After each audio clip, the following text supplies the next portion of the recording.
Noniin.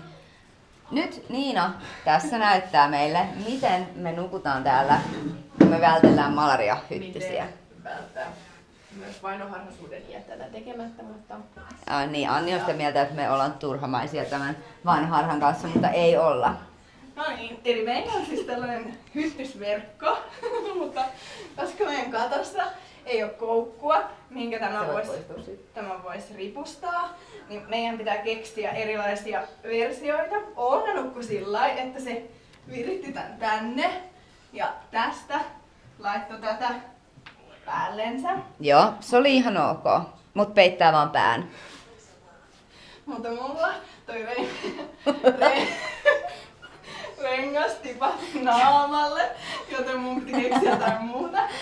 Ja mä siis tein näin, että tämä rengas asetetaan tänne seinän ja tyynyn väliin.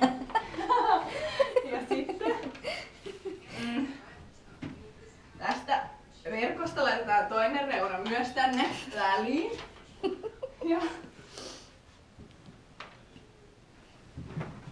sitten mennään itse tänne verkon alle ja pidetään huoli, että peitto on myös riittävästi täällä, koska varpaat ei peity.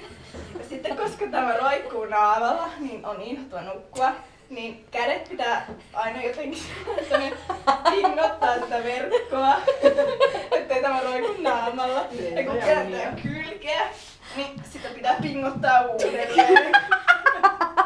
Relaxing dreams.